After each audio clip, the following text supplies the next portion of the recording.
The first chapter of the Quran, in fact, starts with two divine names, the most compassionate, the most merciful.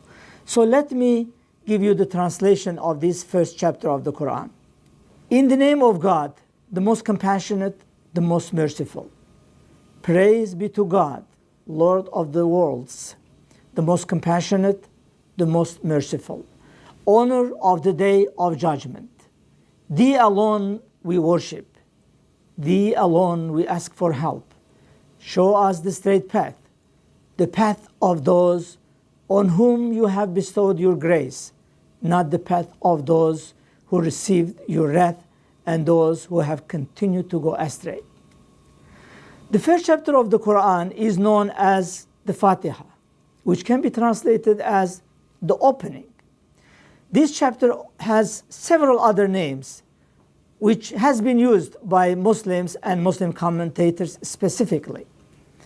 One name that is not very well known is Al-Shafiyah, which can be translated as that which heals. Another name of this chapter is Al-Wafiyah, which can be translated as the covering or the encompassing.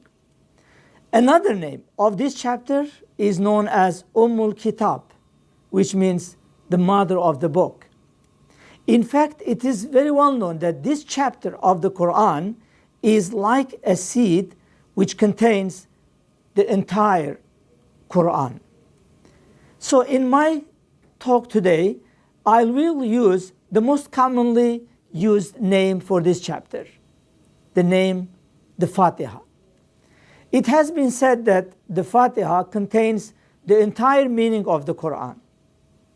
In other words, the entire meaning of the Quran is folded into the Fatiha, and the Fatiha is folded into the Bismillah formula, which is the first verse of the chapter, with which the Fatiha starts.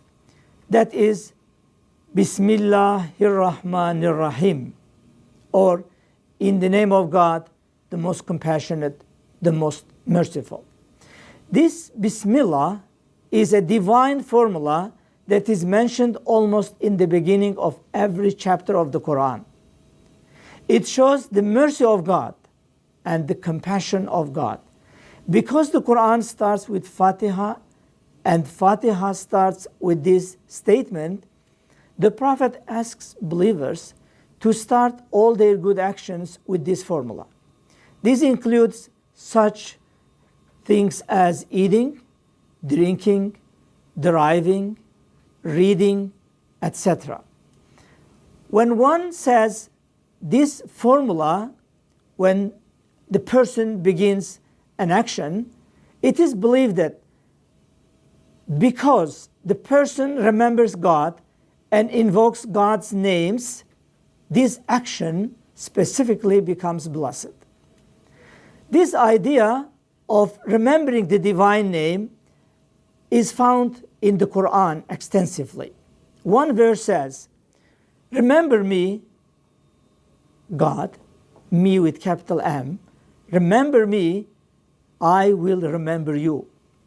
And be grateful to me, and do not be ungrateful to me." When one starts with Bismillah, actions become fruitful, according to one saying of the Prophet. As a matter of fact, one prominent scholar of Islam says that everything says Bismillah. Not just human beings, but also animals, trees, flowers, and even stars are saying Bismillah, which means when they do something, they do it in the name of God. So, what is the importance of this formula that we call it Bismillah? Its importance comes from the holy names of God. Especially, two beautiful names of God are mentioned in this formula. One is the most compassionate, and the other is the most merciful. That means in all our actions and endeavors, we rely on the compassion and the mercy of God.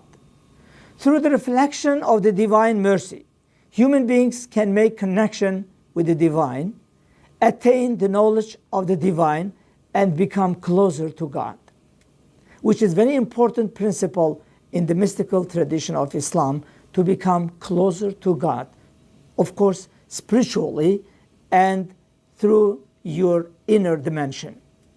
There are two famous hadith Qudsi in which God says, I was a hidden treasure. I loved to be known. I created the creatures so that they will know me. And the second hadith Qudsi goes as follows. Those who seek nearness to me seek nearness through nothing I love more than the performance of what I have made incumbent upon them. My servants never cease to seek nearness to me through supererogatory works, extra works, until I love them. Then when I love them, I am their hearings through which they hear, their sight through which they see, their hand through which they grasp, and their foot through which they walk. So there are divine names. In fact, there are 99 names of God, as mentioned in one of the sayings of the Prophet. What we have here are two divine names, especially these two divine names are important.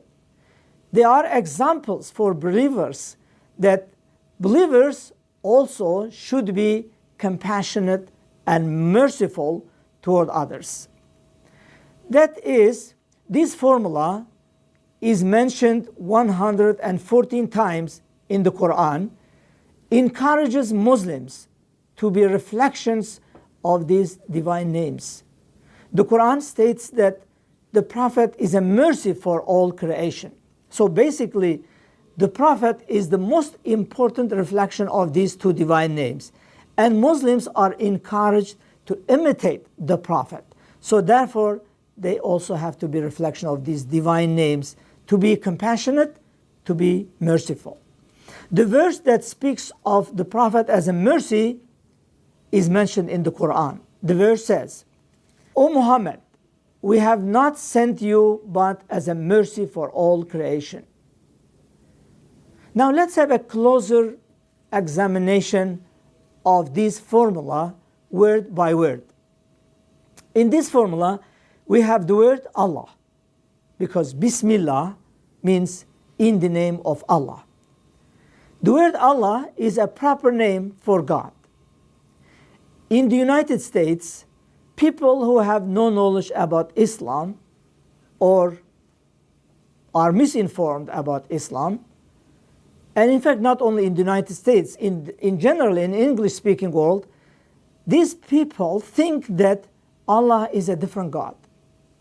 It's important to know that Allah is the same God as the God of Moses, David, Jesus, Isaac, and Jacob. Arabic-speaking Christians also call God Allah. So Allah is the creator of the heavens and earth. In the English-speaking world, He is referred to as God with a capital G. This concept of Allah is also in Judaism.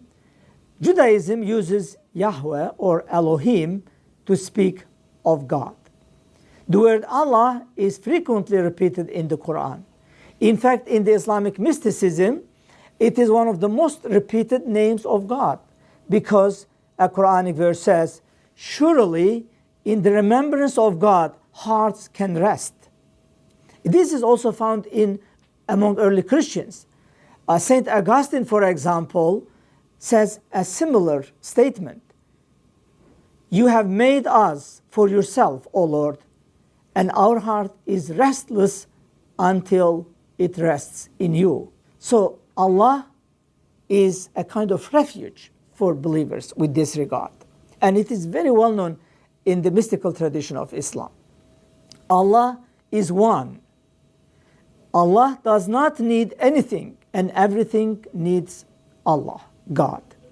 Again, Muslim mystics would repeat the phrase of the first part of the Shahada, which means there is no God but God.